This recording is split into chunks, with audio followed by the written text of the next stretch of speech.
What's good, Tinfoil Gang?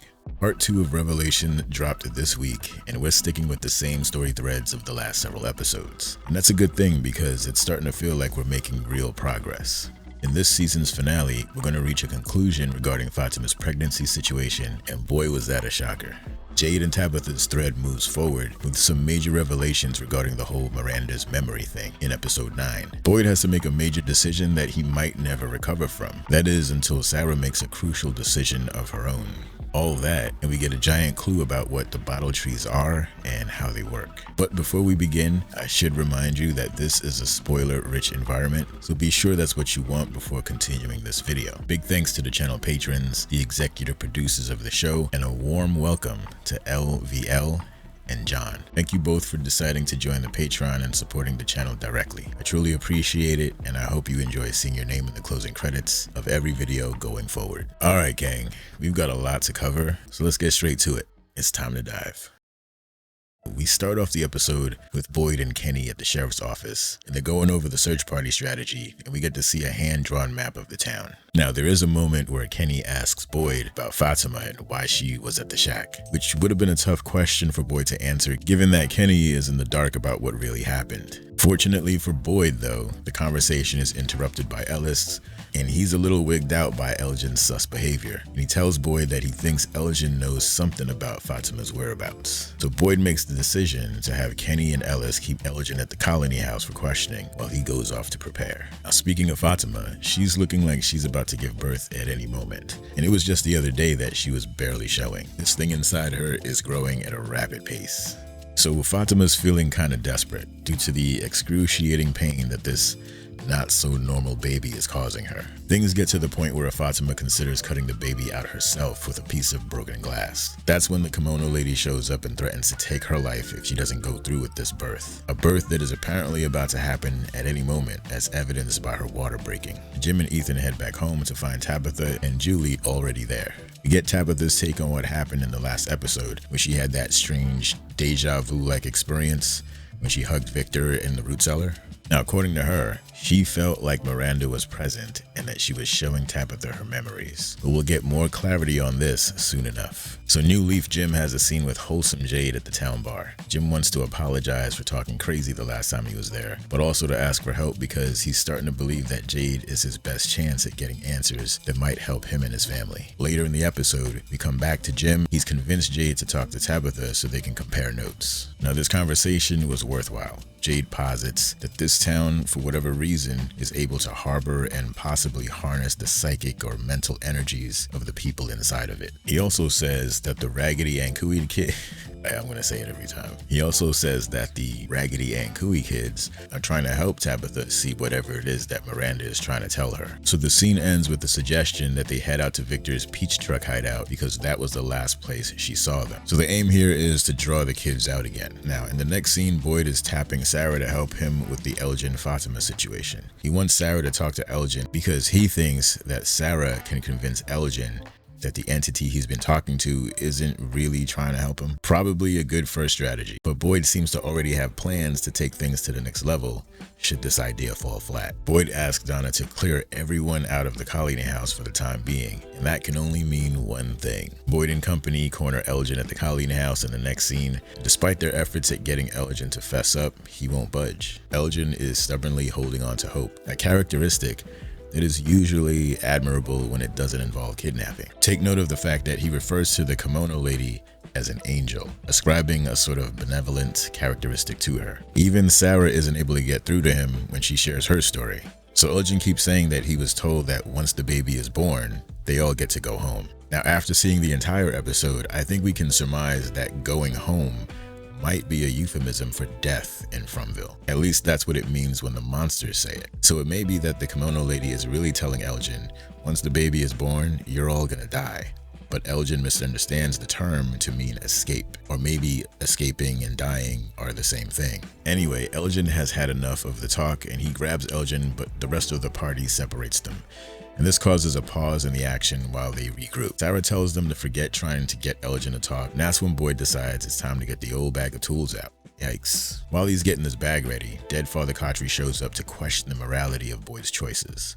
while also pointing out the hypocrisy in Boyd's response here. The accusations give Boyd pause, but his emotions went out, being that this is his daughter-in-law. Boyd's "I'm doing the best I can" line reveals just how overwhelming the situation is for him. So Khatri leaves him with the final thought, basically saying if he goes through with this, he is no better than the monsters he hates so much. Touché. Okay, back to the peach truck and Tabitha, Jade, and Jim. They're still trading stories about the crazy things they've seen, and Jade mentions the root symbol that he saw in his vision. Tabitha reminds us that the children created the roots and the faraway tree by means of hope, so we might assume that the kids created the trees to help them escape in some way. We know that Tabitha used it to escape from Bill once before, but she was pulled back in for some reason, possibly because the curse isn't broken yet, so to speak.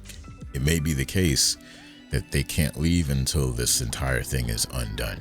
So Jade has a hilarious moment where he starts ranting about how the town keeps talking to them, but the message isn't clear enough to follow. I honestly think that the writers are trying to empathize with us, the audience, through this character sometimes. So Randall's back at it. He somehow hasn't had a scene with Boyd yet, but I'm not going to complain about a drop thread because we've been doing so well. Randall is still plagued by the cicada monster hallucinations, and they seem like they're getting more intense. Things are bad enough that Randall goes and he grabs a defibrillator from the clinic with the intent to use it directly on his nugget. Fortunately for him, Marielle steps in to stop things and remind him that he's not alone. Help calm him down. We need to know more on this situation and why it's happening, because we keep seeing this over and over again, but nothing new ever happens. Hopefully they develop this a little bit more in season 4. It's time for Boyd to do his dirt. He's back at the colony house. He's warned everyone else to stay downstairs while he deals with Elgin. Boyd has decided to take the extreme option for Fatima's sake, and that he's gonna live with the decision should things go south. Am I the only one getting Saeed from Lost vibes in this moment? I can't be the only one. Even in the face of impending torture, Elgin remains resolute. Boyd even begins placing his torture devices on the table as part of the head game meant to encourage him to cooperate. Then it happens again. The Polaroid takes another freaky snapshot. This time, it's for Boyd. Oh snap. Pun intended. Alright, so moving over to Henry and Vic. Now, there are a couple scenes with these two, but the most notable one is when Victor brings Henry to the gravesite of both Miranda and Eloise. Now, there are no big reveals, but the bond between these two keeps growing with each interaction, and I think it's good. It's nice to see Victor get something akin to closure regarding his relationship with Henry. Now, back at the Peach Truck hideout, Jim delivers a massive clue about the numbers in the bottles that have stumped Jade up until this point. Jim suggests that the numbers represent notes on the musical scale, and then a light bulb goes off in Jade's head, and as per usual, Jade is off to the races. Now back to Boyd and Elgin. Now, Boyd lets us know that the house in the picture is the one that he purchased for his retirement. But I think it's interesting that he adds, the only thing missing is the boat when talking about it. We're going to come back to that in a sec. But Elgin seems to think that the image is trying to tell Boyd that he can go home if he would just chill out and let things happen. None of that matters to Boyd. He just wants to know where Fatima is. He's chosen a hammer as his weapon of choice. Father Khatri pops in again to remind Boyd that he's about to cross a line, without even saying a word. Boyd threatens to smash Elgin's hand if he doesn't give up the info, but Elgin won't give in, and well, Boyd breaks his hand with one swing of the hammer. Of course, this is when Acosta enters the scene, and as soon as she hears the commotion, she barges into the room to confront Boyd. Bookmark this because we're going to come back to this in a second. Now, before we go though, about the boat thing, side note, there was at least one other reference that I can recall where a boat comes up, and it's when Boyd is at the diner and he's talking to Christy, and a song starts playing on the mini jukebox that gives him a sudden hit of inspiration. The song was definitely about a boat. I don't remember what the song was, but it was about a boat. This could mean something, it could be nothing. It could be just the town dangling the idea of the boat in front of Boyd to mess with him, but let's put a pin in that for now. So Jade and Tabitha are working on the numbers from the musical angle, and they begin to uncover an actual song in the notes, which gives Jade the idea to try to play the song on Vic's violin. The wild thing about this whole situation is that Jade seems to already know how the song goes before he's even finished decoding it. Very interesting. Jim suggests that playing the song might trigger something crazy because it's Fromville after all. So Tabitha suggests playing the song away from town, and maybe they should go play it by the bottle tree itself. So now let's head over to the diner, and we've got a scene with Julie and E.10, and she's telling us again about how she feels like the crazy trip that she had in the ruins was actually real and not imagined. Julie thinks that it's possible that she was able to go back in time and witness things, But she also thinks that maybe she can change the past. But E.10 disagrees because according to his fairy tale rules, the past is like a story, and the rules say that a story walker, such as Julie, can see the past but not change it. This is an interesting development. If this turns out to be true, Julie's ability to see the past from a different perspective could be a huge help in solving the Fromville riddle. I wouldn't be surprised if on one of her time-bending jaunts she discovers a key piece of information that normally would be impossible to know. So last time we were at the Colony House, Acosta had just arrived and she's appalled at what she found going on upstairs. The debate has since moved downstairs, leaving Elgin alone upstairs, aside from Sarah, who's keeping an eye. Now, the old Sarah activates. Just kidding. But we could kind of see this coming. Sarah's decided that while the rest are downstairs arguing about how to resolve the situation, she's going to take on the burden herself and make the decision for them. Already an outcast with a giant M for murder on her back, Sarah sees this as an opportunity made just for her. So she gets the answers they've been wanting so badly with the help of a screwdriver. Well, at least Elgin's still alive. But he's got one eye now. Hey, wait a minute. Jade, Tabby, and Jim are at the bottle tree. Jade is playing the song that they've discovered hidden in the numbers on Vic's violin, and they're standing right below the tree. Now these scenes are interspersed with shots of Fatima in the root cellar in the throes of childbirth, and she's being attended to by the kimono lady. So they're happening at the same time. As Fatima arrives in pain on the bed, the trapdoor begins to open on its own. Meanwhile, Ellis, Boyd, and Kenny are making a beeline for Fatima's location. Now they reach the final door to her room just in time to miss the giant pulsating sac that Fatima gave birth to. Kimono lady has already taken the thing down in the hatch, but it seems like Fatima is okay. Boyd needs to know what happened, so he grabs a lantern and tells the rest to head home before he heads down the hatch to follow the kimono lady. Fatima states that she knows what the monsters are. This is a big one. This is huge, okay? According to her, they were once normal people, but they sacrificed their children to something in exchange for immortality. So this explains their clothing and that out-of-time appearance that they have, but it doesn't explain why they become monsters or why they kill. But I think the key thing to take away is that the monsters cannot die. Speaking of which, let's check in on Boyd. Let's see what he's up to. So down in the recesses of the caves, our kimono-wearing friend has laid the gross bag of flesh on the cave floor while the rest of the monsters stand around and wait. We then witness something you shouldn't watch while or before you eat. The sack thing grows rapidly until it's about the size of, say, a crouching adult human. Fatima has given birth to a grown-ass man, but not just any grown man.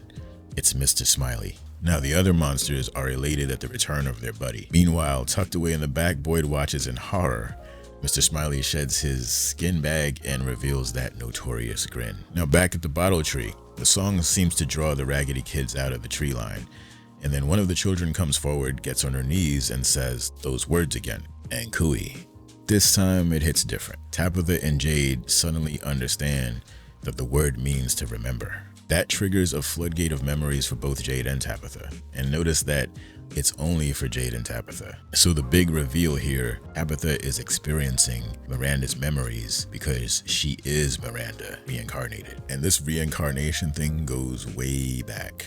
In other words, Tabitha is a soul that has reincarnated several times, seemingly for the purpose of saving the kids. Now Miranda was a previous incarnation of that soul before Tabitha, but this story begins well before them both. It goes back to the original event that started everything. It gets even messier because Jade is in the same boat as Tabitha. At some point in a past life, he and Tabitha were together. They had a child, but they lost that child while fighting to save the children from the initial sacrifice. A key thing to note though is that it sounds like the children were taken from them. So Jim is still reeling from the news and Tabitha leaves saying that she needs some time alone. Julie comes running into the shop and she's acting like something really awful is happening in town. She says it's not safe and the words, "I think this is when it happens." What she may be referring to is that the town massacre part of the story is happening again. This is related to the loop theory, but with what we've learned in the finale, we can confirm there is a repetition of events happening via reincarnation. It sounds like Julie is saying that the massacre of the entire town, like what young Vic missed when he was hiding in the cellar as a young boy, well, that's about to happen again. Now, I should mention that some fans theorize that Christopher isn't responsible for the massacre, but it was actually the monsters that killed everyone, and that the boy in white actually triggers this event as a sort of purge. I'll get into that more in a dedicated theory video later. Okay, now to discuss this guy. and the audacity of showing up in this outfit. We're gonna call him the man in yellow. He's immediately menacing as he approaches Jim. He says a few interesting things while he does so. That was a hell of a song. That Jade sure can play. I read these lines as him suggesting that Jade's playing that song was not a good thing for him, and he's accusing Jim of putting the idea in Jade's head. The "this didn't have to happen, you know" line implies the same. He's kind of saying, look at what you made me do. And if you had just kept your ideas to yourself, I wouldn't have to be here. Basically, this monster, who actually might be the Thomas monster, is none too pleased with what they discovered about the tree and the children, and Jim has to pay the ultimate price for his meddling. Yeah, they killed Jim because his ideas were leading to discoveries and they were getting too close to the truth.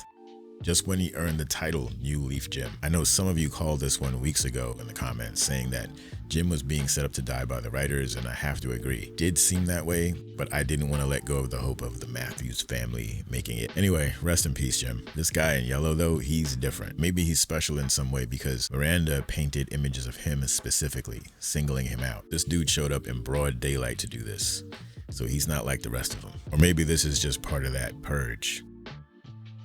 The last episode of season 3 is easily a 4.5 for me. It had all of the thrills and spills I needed, and we do get some major clues to work with between seasons. I still need more time to think about all of this though, but I want to hear what y'all have to say about it, especially about the ending. Did it answer enough for you?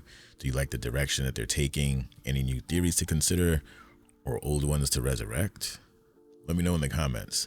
And when it comes to the supernatural stuff, it's much harder for me to go out on a limb with a theory because the answers might not be something you could guess or interpret. It's fantasy.